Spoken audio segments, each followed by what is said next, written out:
দর্শক, স্বাগত একাত্তর সংযোগে। আমি সামিয়া রহমান। 1 বিলিয়ন রাইজিং বাংলাদেশ নারী নির্যাতন বিরোধী বৈশ্বিক ক্যাম্পেইনের বাংলাদেশ ভিত্তিক কার্যক্রম বিভিন্ন সহযোগী প্রতিষ্ঠানের সহায়তায় 2012 সালের সেপ্টেম্বর মাসে 1 বিলিয়ন রাইজিং বাংলাদেশ ক্যাম্পেইন শুরু হয় এবং নারী নির্যাতন নিরসনের ধারাবাহিকভাবে বিভিন্ন কর্মসূচি গ্রহণ এবং পালন করে আসছে। নারীর প্রতি সব ধরনের সহিংসতা বন্ধে গঠিত এটি একটি আন্তর্জাতিক জোট।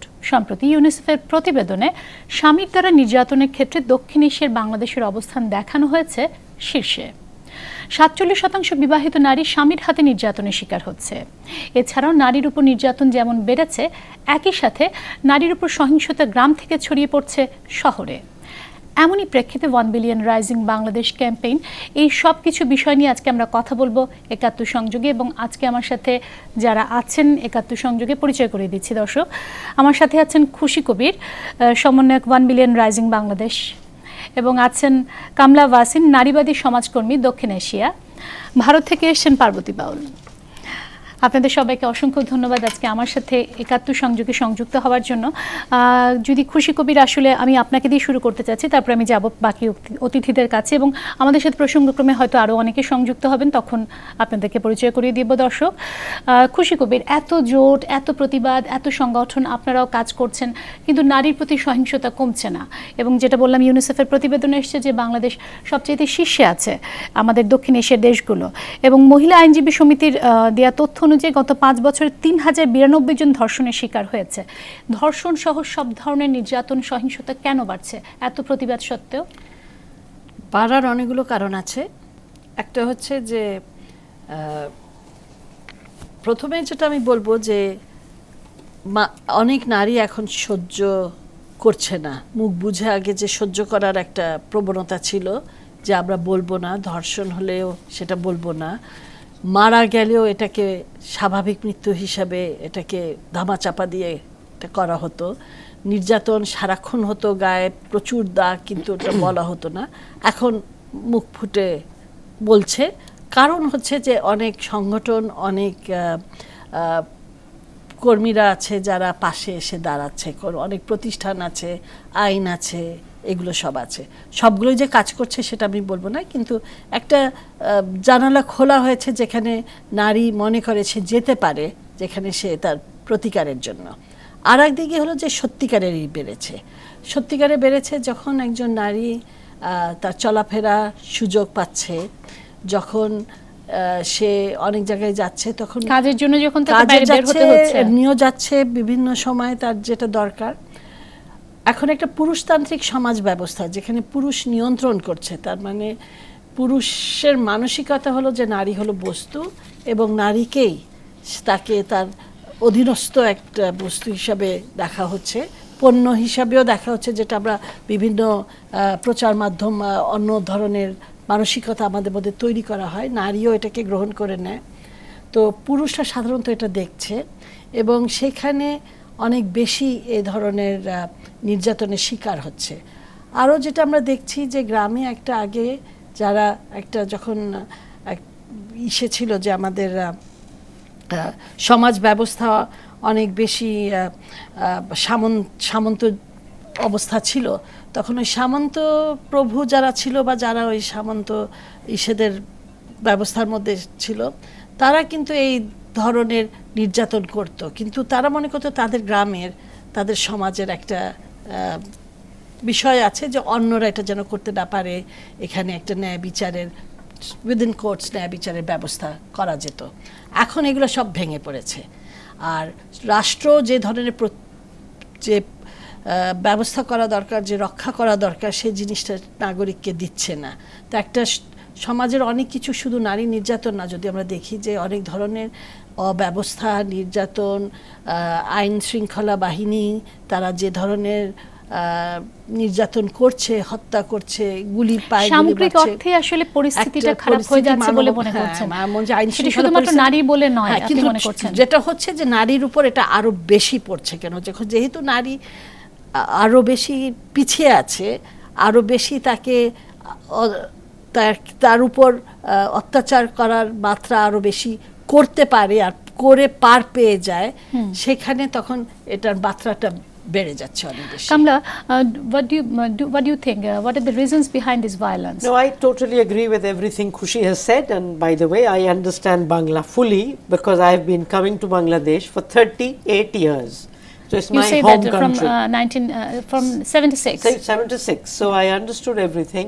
In addition to this, I want to say that earlier we only had a religious patriarchy, a Sanskritic patriarchy, but today we have this globalized capitalist patriarchy where pornography is a billion-dollar industry, where Barbie doll, which turns us women into a geniche, into a body, is a $1 million industry.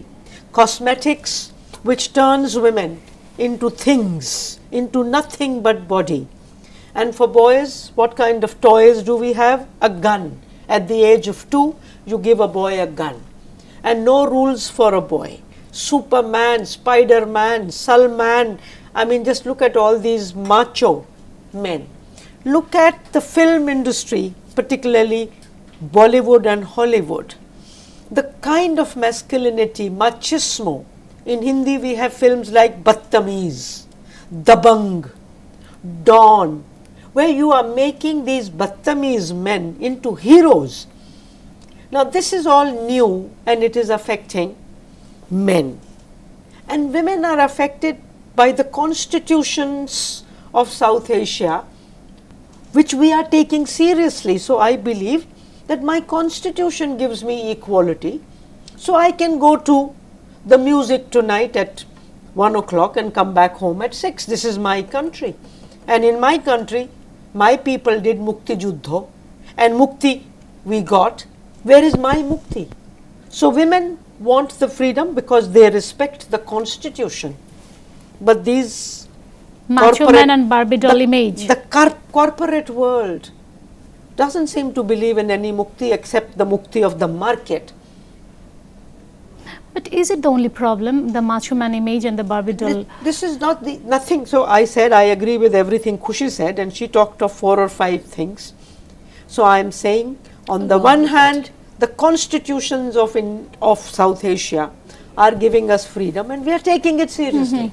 On the other hand, this $1 billion industry, which is in every home, which comes out of every television channel, turning men into machismo, into macho, into dabang, and turning women into these bodies who just have to look pretty and show themselves. I mean, look at the Hindi film songs. তাহলে আমি কমলা ভাসিনের কথা সূত্র ধরেই বলি, উনি বলছেন যে আমাদের কর্পোরেট ওয়ার্ল্ড এভাবে একটা ইমেজ তৈরি করছে যে মেয়েদেরকে পণ্য হিসেবে ব্যবহার করা বা ছেলেদের মাচো ম্যান গান তুলে দেওয়ার ব্যাপারটা, সেই ক্ষেত্রে তাহলে তো আমাদের যে জাতীয় সংসদের নারী এবং শিশু বিষয়ক স্থায়ী কমিটির সভাপতি রেবেকা মোমেন যে বক্তব্য দিয়েছেন, তাহলে আমি কিভাবে এই জিনিসটাকে আলাদা করবেন? তিনি বলেছেন যে নারীর অশালীন চলাফেরা এবং পারিবারিক শৃঙ্খলা না থাকার কারণে দেশে ধর্ষণ এবং নির্যাতনের মাত্রা বেড়ে গেছে। এবং তিনি আরো বলেছেন পুরুষরা আক্রমণ করবে, এটা তার স্বভাবজাত বৈশিষ্ট্য, কিন্তু নারী যদি শ্রদ্ধাবোধ পাওয়ার যোগ্যতা অর্জন করতে না পারে তবে দেশে নারী নির্যাতন বাড়বেই, কমবে না। কি বলবেন সেক্ষেত্রে? আমি এটা এখন হাসবো না, আমি মনে করছি যে গিয়ে ওনাদের সাথে একটু বসে একটু সবক দেওয়ার সময় আসে না। ওনাদের এই কনসেপ্টটা কি এই সমস্ত বারবি ডল ইমেজের কারণেই হচ্ছে না? অনেকটা না, শুধু বারবি ডল না, একটা জিনিসও বলছেন যে আগে কিন্তু আমাদেরকে ধর্ম এবং আমাদের সংস্কৃতি আমাদেরকে নারীর একটা বিশেষ জায়গায় আবরণে আটকে রেখো।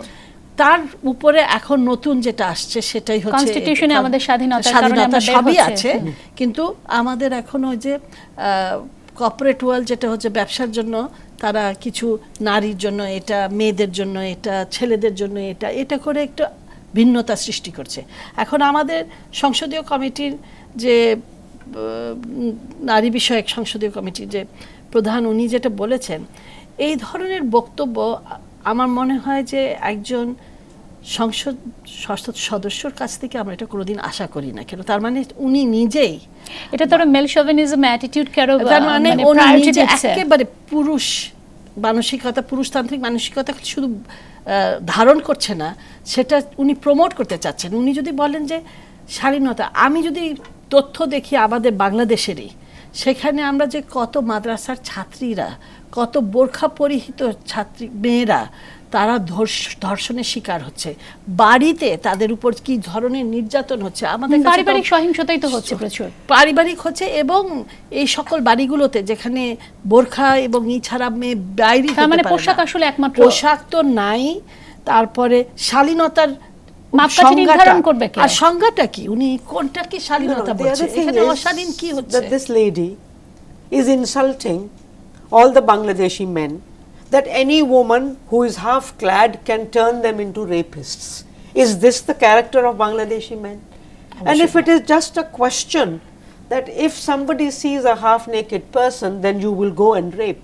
We see half naked men in South Asia all the time. All our men are urinating on the streets of Bangladesh and India. We don't go and catch them just because they are half naked or fully naked. I mean, this is an insult both to women and to men, and I feel it is an insult again to the constitutions of our country, who have given us women the freedom to move as and when we want, because Bangladesh belongs to women also, and the constitution says we have the freedom to wear what we like. And you know, how will we decide? And in India we are raping 2-year-old girls. What are they wearing? I mean, so this is pathetic, and this only shows the poor lady's her own mindset. She does not. এখানে মাইন্ডসেটটা খুব গুরুত্বপূর্ণ। আমি আসবো আপনাদের কাছে, আমাদের সাথে যেহেতু ভারত থেকে পার্বতী বাউল এসেছেন, আমি একটু ওনার কাছেও যেতে চাচ্ছি। পুরোপুরি বাউল ধর্মী জীবনধারার মানুষ হয়ে এই আন্দোলনের সাথে যুক্ত হলেন কিভাবে? নারীর প্রতি সহিংসতা বা মানবতা কোন কোন চিন্তাগুলো কাজ করেছিল? একজন নারী যখন আমি বাউল হতে শুরু করেছিলাম, শিখতে শুরু করেছিলাম, সে সময় তো অনেক বিভিন্ন সময়ে বিভিন্ন প্রশ্নের সম্মুখীন হতে হয়েছিল। কারণ একটা মেয়ে সে কেন বাউল হতে যাচ্ছে, তখন এটা ফ্যাশন ছিল না যখন আমি বাউল শিখতে শুরু করেছিলাম। এখন এটা ফ্যাশনে পরিণত হয়েছে কিছু কিছু ক্ষেত্রে। কারণ সত্যিকারের সাধনা পথ অত সহজ নয়। তারপরে যখন শিখতেও গেছি তখনও দেখেছি ইকুয়াল নয় ব্যাপারটা, মেয়েদেরকে পুরো শিক্ষা দেওয়া হচ্ছে, পুরো যেটা সাধন মার্গ সেটাকে দেওয়া হচ্ছে না, এবং পুরুষরা সেটা পুরোটা পাচ্ছেন।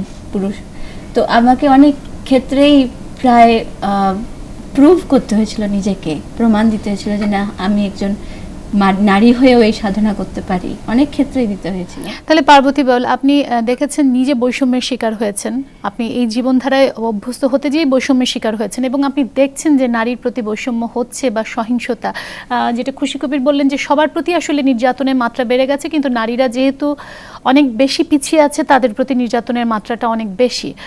সেই ক্ষেত্রে ভারত বাংলাদেশের অভিজ্ঞতার ক্ষেত্রে কি মনে হয়, কতটা আসলে একই রকম নির্যাতনের মাত্রা? শুধু ভারত বাংলাদেশ কেন, সমস্ত পৃথিবী একই রকম নির্যাতনের মামলা। তার কারণ হচ্ছে এমনকি পাশ্চাত্য দেশেও, যেখানে আমরা ভাবি যে এত উন্নত মার্গের, তার কতটা ভায়োলেন্সের খবর আমরা পাই। সেখানেও যাদের সঙ্গে আমার আলাপ হয়েছে, কথা হয়েছে, তারাও তো আমাকে একই কথাই বলেছেন।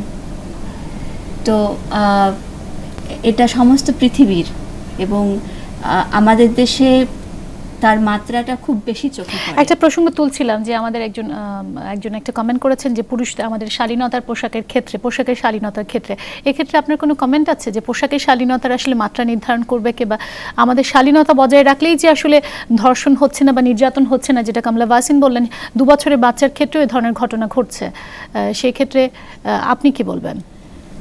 এটা একেবারেই অবান্তর প্রশ্ন যে পোশাক মানুষকে মানুষ করে, বা পোশাক মানুষকে শালীনতায় নিয়ে যায়। একেবারে সেটা আমাদের প্রাচীন ঐতিহ্যেও বা প্রাচীন জ্ঞানে অথবা বাউল যে সাধন ক্ষেত্র আছে সেখানে এই কথা বলেনি। আর যদি আপনি দেখতে চান তাহলে কেরালা, যেখানে আমি থাকি, সেখানে 50 বছর আগেও, এমনকি আমি নিজের চোখে দেখেছি 20 বছর আগেও অনেক মহিলাই ব্লাউজ ব্যবহার করতেন না, উপরটা পুরো খালি থাকতো, এবং সেটাই তাদের কাস্টম ছিল। যখন থেকে আমাদের ব্রিটিশ সাম্রাজ্য শুরু হলো, এবং সেখানে তারা কেন গায়ে কাপড় দিচ্ছে না, যদি কাপড় খোলা রাখতে হয় তখন তাকে ট্যাক্স বসানো হতো, একে বলা হতো ব্রেস্ট ট্যাক্স। তো মানে তুমি যদি তোমার বুবস খোলা রাখো তাহলে তোমাকে ট্যাক্স দিতে হবে। তো তো মানে এগুলো শুরু হয়েছে খুব রিসেন্টলি, সুতরাং এটা একটা সম্পূর্ণ একটা কনসেপ্ট, এটা তৈরি করা জিনিস, এটা ন্যাচারাল নয়। তার মানে যেটি বলছেন যে ওনারা মেল শোভেনিজম অ্যাটিটিউড বা এই যে কর্পোরেট ওয়ার্ল্ড যেটা তৈরি করছে সেটা আসলে একটা মাইন্ডসেটের ব্যাপার হয়ে গেছে এবং মাইন্ডসেটটা নির্যাতন অনেক বেশি বাড়িয়ে দিচ্ছে। আমি আসবো আপনাদের কাছে, আমাকে একটা বিরতি নিতে হচ্ছে, বিরতির পর আবারও ফিরে আসছি একাত্তর সংযোগে।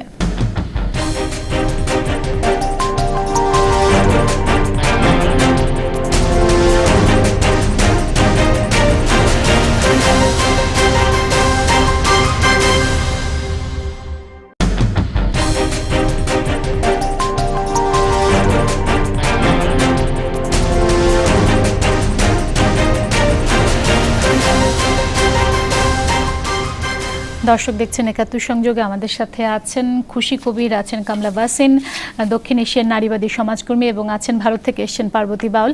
আমাদের সাথে যেটি বলেছিলাম প্রসঙ্গক্রমে আরও হয়তো অনেকে সংযুক্ত হবেন, আমরা চেষ্টা করছি যোগাযোগ করতে। একটু খুশি কবির এবং কামলা ওয়াসিন, আপনাদের দুজনের কাছে জানতে চাচ্ছি, কি মনে হয় যে পারিবারিক সহিংসতা কেন কমছে না? 2010 সালে আইন করা হয়েছিল, কিন্তু নানা রকম লিমিটেশনসের কথা বলা হচ্ছে, তারপরে পারিবারিক সহিংসতা বন্ধ হচ্ছে না। না বন্ধ হওয়ার পেছনে কি আসলে মনে করেন যে অ্যাওয়ারনেসটা কম, নাকি আসলে আমরা ফিনান্সিয়াল ইনক্যাপেবিলিটি মেয়েদের, কোনটি আসলে? আসলে দুটো আংশিকভাবে সত্য, কিন্তু সম্পূর্ণভাবে পুরোপুরি সত্য না। অ্যাওয়ারনেস, একজন যখন পিটুনি খায় এবং তার গায়ে আঘাত চলে আসে, সে যখন তার হাত পা ভেঙে গেছে বা তার মানসিকভাবে সে যে বিধ্বস্ত হয়ে গেছে, সেটার জন্য অ্যাওয়ারনেস দরকার নেই। সেটা তার শরীর, তার মন, তার পুরো বিইং, তার পুরো শরীর তাকে বলছে যে এটা আমার সহ্য করা উচিত না। কিন্তু যেটা হচ্ছে যে সে বলবে কার কাছে? তার যদি কোনো সাপোর্ট সিস্টেম না থাকে, তার যদি তাকে পাশে দাঁড়াবার, কেন আমি অনেক নারীকে জানি আজ পর্যন্ত, আর আমরা যদি রুমানা মঞ্জুরের ঘটনার কথা চিন্তা করি, বিশ্ববিদ্যালয়ের শিক্ষক ছিল, কিন্তু সেখানে সে এত একটা অত্যাচারের শিকার হওয়ার পরেও, মানে তার স্বামী তো এটা তো প্রথমবার এসেই তো তাকে চোখে অন্ধ করে দেয়নি, আমি যেটা শুনেছি পরে যে অনেকবারই তার উপর নির্যাতন করতো, কিন্তু সে কোনোদিন। তাহলে আমরা সোসাইটাল যে সমস্ত অব্লিগেশন আছে, যে বাসার কথা বাইরে জানলে, বাইরে জানে না, বাসায় আমাকে যদি সাপোর্ট না দেয়, আমি অনেক নারীদের জানি যারা পালিয়ে আসছে, স্বামীর অত্যাচার, পিটিয়েছে, বা মেয়ের বাপ মা বলছে আমাদের মেয়েরা লাশ হয়ে শ্বশুর বাড়ি থেকে বের হয়ে আসে, তাকে ফেরত পাঠিয়ে দেয় ওই অত্যাচারী মানে যে জানোয়ারের কাছে। তো এখানে যদি সে সাপোর্ট সিস্টেমটা না পায়, সেটা এটা ওই মাইন্ডসেটের ব্যাপারটাই চলে আসছে, সেটা সচেতনতার ব্যাপার না। আর আরেকটা যেটা হচ্ছে যে, যেটা দ্বিতীয়টা যেটা বলেছিলেন যে ওই এটা হলো যে কি মাইন্ডসেট একটা ছিল যে সে সচেতন কি না, আর একটা অর্থনৈতিকভাবে। অর্থনৈতিকভাবেও আমি মনে করি যে অর্থ যদি নিয়ন্ত্রণ করছে আর একজন, সেটাও হচ্ছে যে আমি উপার্জন করছি কিন্তু আমার অর্থ নিয়ন্ত্রণ করছে আমার বাড়ির পুরুষ, তাহলে আমার অর্থ উপার্জনের জায়গাটার কোনো মূল্য থাকছে না। আমি এককভাবে যখন আমি আমার নিজের জীবনটাকে আমি নির্ধারণ করতে পারছি, আমি কিভাবে চলবো এটা আমার দায়িত্ব, সেটা আমি। How do we stop family violence? Khushi looked at why women accept it. I want to ask the question, why do men do violence? Why do they leave their humanity? How do they get so brutalized? That for me is the more important aspect, because we have looked too long at the so-called victims. What about the perpetrators? And I think men need to examine their matha, they need to do something about it, and they need to see what patriarchy is doing to them. If patriarchy is destroying their humanity, in India 40% husbands beat their wife. According to a recent survey, 60% husbands have said they have been violent to their wives. So in the eyes of the law, 60% are criminals, Pati Parmeshwar, and society is responsible for this mindset. What is a husband called in your language, Bangla? Shami. In my language, he is called Pati. Both these words mean Malik, owner. Shami Pati, Malik. When a Hindu girl gets married, we give her in Kanya Dhan. So she is a thing again. She is not a human being. And if this man, you call him Swami, Swami, Swami all the time, he bloody behaves like a Swami. So I think we need to change these words. I think they are against the constitutions of our countries. The word Swami should go out of the dictionary from Bangladesh. The word Pati should go out of the Hindi dictionary, and the word in English, husband, you see that word, animal husbandry? It's the same word. Husband means the controller, domesticator, manager. Today, following the constitution, I keep coming back to the constitution which gives us equality. These words are illegal. They should be completely out. Only then the mindset of men will go out, that if he is slightly angry, he can beat his wife. And again, I think this paradigm of economic development, such insecurities among men, such inadequacies among men, they can't do what society says a man should do. So I feel men need to look at patriarchy, men need to understand if they lose their humanity. That means the problem is in men, not in women actually. You see, we can't say it's either in this or in this. The problem is everywhere. And we need to respond to all of them. These are multiple factors. There is never one factor, one solution. There are all kinds of religious, cultural, economic, political, caste, class, race. They are all factors, and we have to work at you want to levels. change some words, and if you talk about Eve teasing word, you say that it's actually humiliation of a woman. So the word Eve what's your teasing is suggestion? politically incorrect.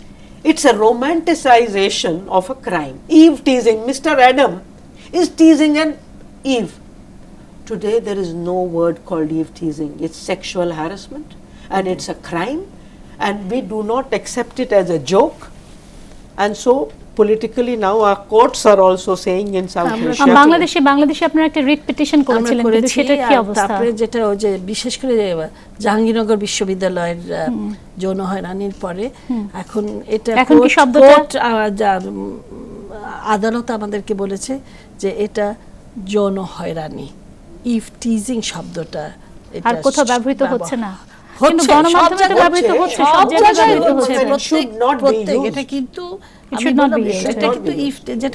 যেটা কামলা বলতে চেয়েছে যে বিষয়টাকে একদম হালকা করে দিচ্ছে, একজনের উপর এমন হয়রানি করছে যে আমরা নিজেরাই আমাদের দেশেই দেখেছি যে আত্মহত্যা করতে বাধ্য হয়েছে, পানিতে ঝাঁপিয়ে পড়ে নিজেকে বাঁচাতে, মানে নিজেকে যেমন আইন এবং সালিশ কেন্দ্রের তথ্য অনুযায়ী যে গত 9 মাসে প্রায় 10 জন আত্মহত্যা করেছে।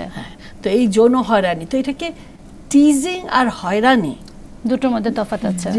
হয়রানি এমন পর্যায়ের হয়রানি যে তাকে একেবারে অত্যাচার।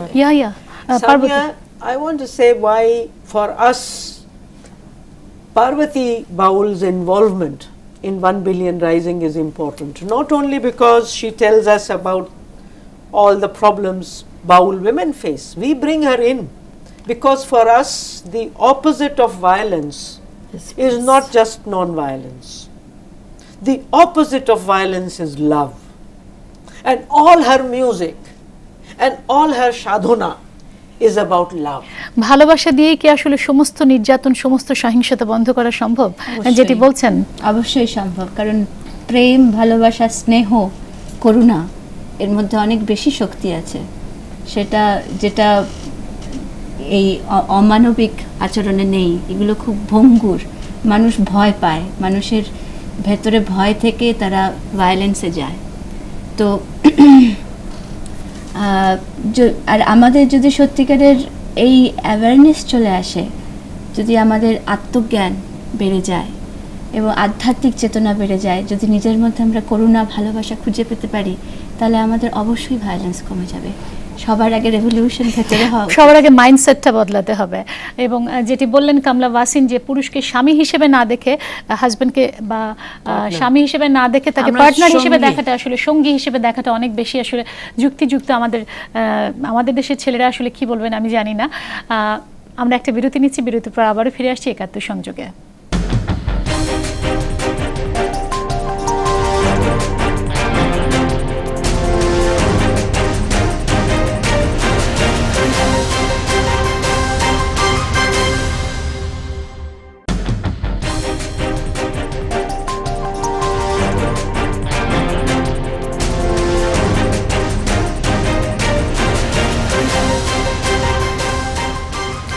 দর্শক দেখছেন একাত্তর সংযোগ। আমি আরেকটা বিষয় একটু তুলতে চাইছিলাম, যেটা হচ্ছে আমাদের দেশের বাস্তবতায় আমরা যেটা দেখছি, সেটা হচ্ছে ধর্ষকের সঙ্গে বিয়ে।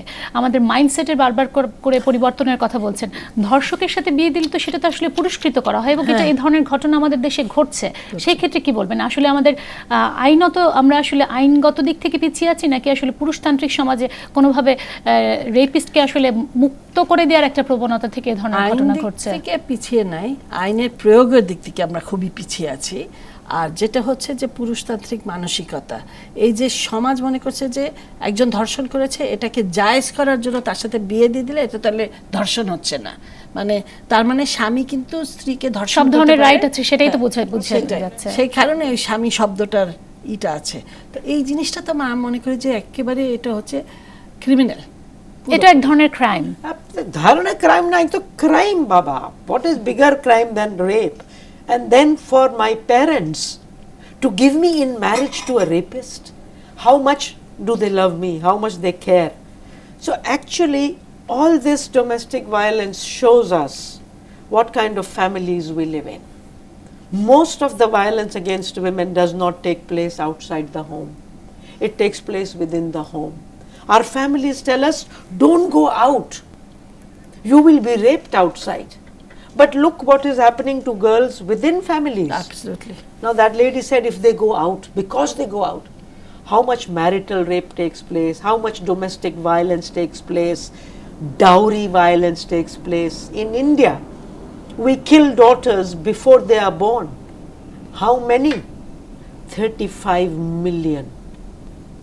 Can you imagine the figure? 35 million girls শুধুমাত্র and মেয়ে women. শিশু হওয়ার জন্য। আমাদের সাথে একজন পুরুষ সমাজকর্মী যুক্ত হয়েছেন, বাকি বিল্লাহ ছাত্র ইউনিয়নের সাবেক প্রেসিডেন্ট। আমি একটা বিষয় একটু জানতে চাচ্ছি, আমাদের অতিথিরাই চেয়েছিলেন যে একজন তরুণ সম্প্রদায়ের পক্ষ থেকে কারো বক্তব্য নেওয়ার জন্য। বাকি বিল্লাহ, এখনকার সমাজে অনেক বেশি সাইবার ক্রাইম ছড়িয়ে পড়ছে, এবং এখানে বলা হচ্ছে তরুণ সম্প্রদায়ের একটা ভূমিকা রয়েছে সাইবার ক্রাইমগুলো ঘটানোর পেছনে। আপনি কি বলবেন যে আসলে এই সাইবার ক্রাইমের ক্ষেত্রে আসলে একটা মানুষের আন্তরিক সম্পর্ক যখন, যেমন ইন্টারনেটে ছেড়ে দেয়া বা তাকে জোর করে ধর্ষণ করে সেই ছবি আবার ইন্টারনেটে ছেড়ে দেয়া, আমাদের তরুণ ছেলেদের, তরুণ সম্প্রদায়ের মানসিকতা কি আসলে পিছিয়ে যাচ্ছে, নাকি আসলে কি বলবেন আপনি? সেটা হচ্ছে যে সাইবার ক্রাইমের যে প্রসঙ্গটা, এখানে যেহেতু নারীর উপর সহিংসতার প্রসঙ্গগুলি আলাপ করা হচ্ছে, সে এখন এইখানে একটা বিষয় গুরুত্বপূর্ণ আমার কাছে মনে হয় যে সাইবার ক্রাইমটা আলাদা করে আসলে দেখার বিষয় না। আমরা যতগুলি বিষয় শুনলাম, আসলে আমাদের সমাজে মানে এই অগ্রসরতাটা ঘটে নাই, এটা আমাদের বাস্তব জগতে যেমন ঘটে নাই, সেই প্রতিফলনটা আমরা আসলে আমাদের ভার্চুয়াল জগতে অনেকখানি সেভাবেই দেখতে পাচ্ছি। ফলে প্রযুক্তি যারা ইউজ করছেন, তরুণ বা পুরুষ অন্যরা যারা, তারা আসলে সমাজের অন্যান্য যেই অনগ্রসরতা সেটির মতোই সাইবার স্পেসেও তারা আসলে নারীর ওপর যেই সহিংস এবং নির্যাতনমূলক আচরণ, সেই আচরণগুলি তারা করছেন। আমি একটু পুরনো যেই প্রসঙ্গে একটু আলাপ হচ্ছিল, ওই প্রসঙ্গে একটা জিনিস একটু যুক্ত করতে চাই। শালীনতা নিয়ে, বিশেষ করে পোশাকের শালীনতা নিয়ে যেই আলাপটা হচ্ছিল, সেইখানে আমরা কিছুদিন আগে সৌদি আরবে একটি নতুন ঘটনা দেখেছি যে বলা হয়েছে যে চোখও আসলে হিজাবের বাইরে থাকতে পারবে না, কারণ চোখও প্রলুব্ধ করে। এখন ওই যেই আমাদের সংসদীয় কমিটির যেই প্রধান, যিনি শালীনতার প্রসঙ্গ বলেছেন, মানে এটা আসলে কোথায় গিয়ে শেষ হবে শালীনতার মাত্রা? মানে ফেসবুকে একজন, এটার প্রতিক্রিয়ায় আমি একজনকে একটা লেখা লিখতে দেখেছি, সেখানে তিনি বলেছেন যে এটার মাত্রা এরকম জায়গায় গিয়ে শেষ হবে যেহেতু নারীর স্তন বা নারীর অন্যান্য অঙ্গ পুরুষকে প্রলুব্ধ করে, একটা সময় বলা হবে যে এগুলির অস্তিত্বই অশালীন। সুতরাং এই পয়েন্টে যেই আলাপটা সাইবার ক্রাইম নিয়ে হচ্ছিল, আমার মনে হয় যে প্রত্যেকটা জিনিসই আসলে পরস্পরের সাথে সম্পর্কিত। এখানে মূল যে এই বোধ এবং শিক্ষা, আমাদের সংসদীয় কমিটির প্রধান তিনি নিশ্চয়ই শিক্ষিত, লেখাপড়া করেছেন বা পাশ করেছেন, কিন্তু তার মুখ দিয়ে আমরা যেই ধরনের কথাগুলি শুনলাম এটা আসলে আপনাকে ধন্যবাদ বাকিবিল্লাহ। এবং যে উনি পয়েন্টটা তুললেন যে এক সময় হয়তো এমন একটা সময় আসবে যে এরকম নির্যাতনের মাত্রা বাড়তে বাড়তে যে নারীর প্রতিটা অঙ্গই যেহেতু আসলে প্রলুব্ধ করে, প্রতিটা অঙ্গই আসলে নিশ্চিহ্ন করে ফেলা দরকার। আমরা কি সেই সমাজের দিকে এগিয়ে যাচ্ছি? নারীকে নিশ্চিহ্ন করা বিলকুল। I think we should just stop producing girls, let the men carry on this world. My main thing really is that unless we challenge capitalist patriarchy, unless we challenge this whole mindset that profit is God and for profit you will sell anything, and unless men realize that the time has come for them to change their mindset, to treat women as full human beings, nothing less and nothing more, and to realize how patriarchy is dehumanizing men, and to realize that the modern women of South Asia will and should refuse to marry any man who does not respect another woman, who does not treat her as an equal, who does not respect the constitution and human rights of his country. এবং সেখানে family থেকে তো আসলে সাপোর্টটা লাগবে, family থেকে support লাগবে, school থেকে সাপোর্ট লাগবে। We have to start with boys as soon as they are born. Absolutely. Teaching them that they can't do what they like, they can't take the law in their hands, they cannot urinate where they want. And we as parents stop giving them this unlimited freedom. আমার ছেলে कर बादशाह आ गया क्या भाई, আমার ছেলে। So this badshahat has to go. They are human beings, they have to follow laws and rules, and they have to respect every woman. They can't run away with all the property of the family. They can't treat a woman as a maidservant and a sex worker at home. So I think our major emphasis today is boys and men to get involved.